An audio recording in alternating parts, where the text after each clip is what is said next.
this is my first time in Romania.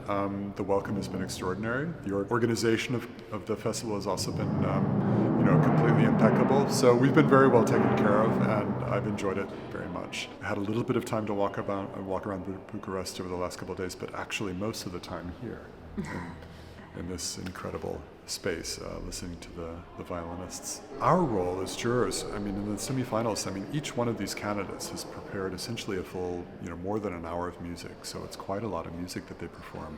They each perform 2 full sonatas, a virtuosic piece, and then a solo excerpt from Enescu as well. So it's quite a lot of music that each one of them prepares.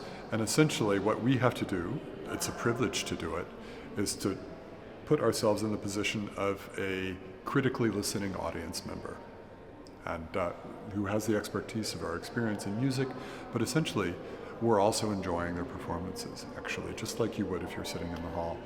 But the difference between us and the normal audience member is that perhaps we have a little bit more experience. I think we probably do, because all of us have been working in music very intensely for quite a long time.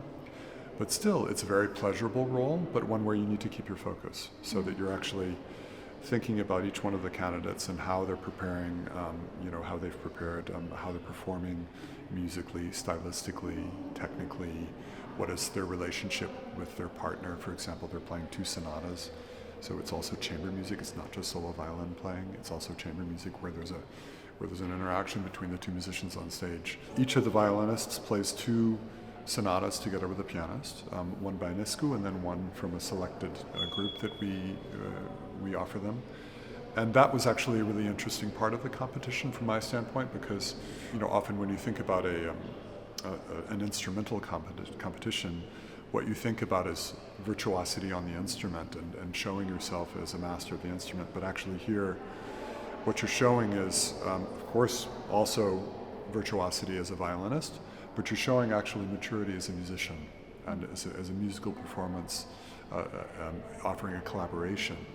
That's also something that's quite unusual about this round, and quite interesting for us actually to see how is it that they develop their interpretation of these pieces. So what we look for in a finalist needs to stand out. It needs to be something really extraordinary. Particularly at this level, all of the semifinalists who played yesterday, they all are incredibly accomplished instrumentalists, accomplished violinists and musicians. But I think the 3 that we hear in the final round are each of them is exceptional in their own way. Each of them has something that's very special that they offer. It could be, for example, that somebody has a particular notion of sound that's unique, or something that's so kind of charismatic about their presentation. It could be that they have a kind of maturity about the interpretation that they're offering that lets us hear the music in a new way, for example. Or it could be any combination of those kinds of things. But each of the candidates that advanced to the final really stood out in some exceptional way. We, the judges, we heard of the 6 candidates that we heard in the semifinal round, there was one who is quite young, actually. She's 13 and she turns 14 later this year, and she's advanced to the final round. It's quite remarkable, certainly, but actually when we were sitting there and listening to the candidates and adjudicating, I don't think that any of us were thinking about the age when we were making a decision about whether or not to advance that candidate. She played with incredible musical maturity. Of course, she had a remarkable command of the instrument, but I think what was a real standout was actually what she had to say musically. So, it's an open question as a 13-year-old, to what extent can somebody that young begin a major international career, and then you get to sort of more philosophical questions like, what is the role of a competition like this? But if the role of a competition, one of the roles of a competition like this is to offer exposure to people who can help to guide an exceptional musical talent like that, then I think actually we're doing the right thing. We're giving somebody an opportunity to grow professionally who is truly exceptional, but we're also giving that person access to mentors, to people who can help guide the next stage of her development, which, I'm sure will be extraordinary. I think competitions absolutely play a role in the journey of most musicians. I mean, on the one hand, you can say it's antithetical to an art form to think of it in terms of competition. But on the other hand, I think all of us would acknowledge that some musicians, if you hear an artist, you probably have a preference for one artist over another. There might be something about what they offer that you find truly exceptional. You would want to hear that person play rather than this person play. It's a sort of brutal reality, but it is the way this works. I think that, inevitably there's some kind of weeding out that happens with great artists, great music, great visual art for that matter as well. And competitions are part of that process, but they can also be a very humane process. And I think here I have to say the organizers have done a really beautiful job of that. We just came out, I just now had a feedback session with the semifinalists who did not advance to the final round. We spent 2 hours talking with them. Some of us had different opinions, for example, and it was a very kind of collegial conversation about what did we experience. We were very open about any questions that they might want to ask us. That's part of the process as well. Competition for young musicians can be really a growing process.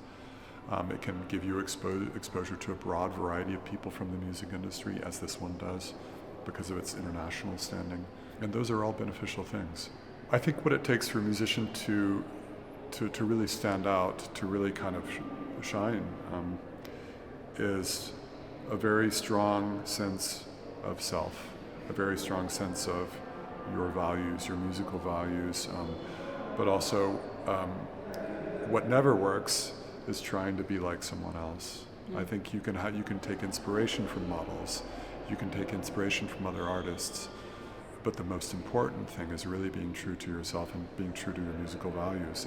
And each of us, sometimes it takes us a while to find them. That's part of this process also. Competitions like this give you something to work towards, something to grow towards, and that's also a helpful part of this process. And it can be helpful also in getting to find out what you like to do. It may also be that, for example, if you have to learn some hyper-virtuosic piece for a competition, you find out that that's not what you want to do, but you want to do a different kind of music. Mm-hmm. That's okay too.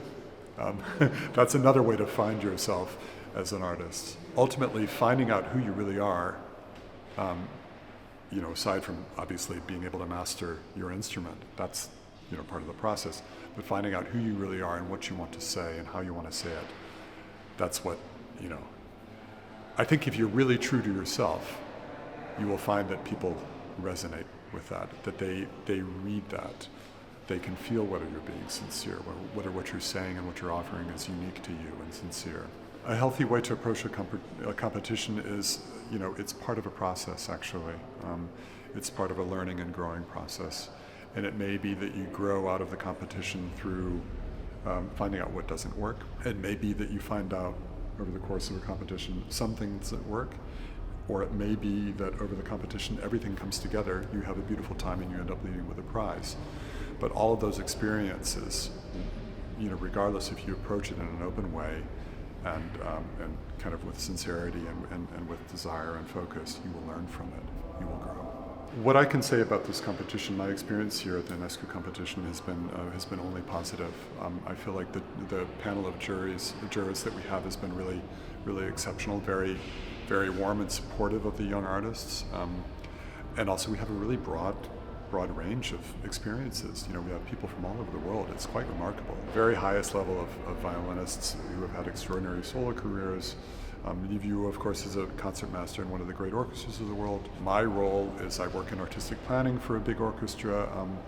We have somebody who's deeply experienced as a music manager, and Doug Sheldon, who's based in New York.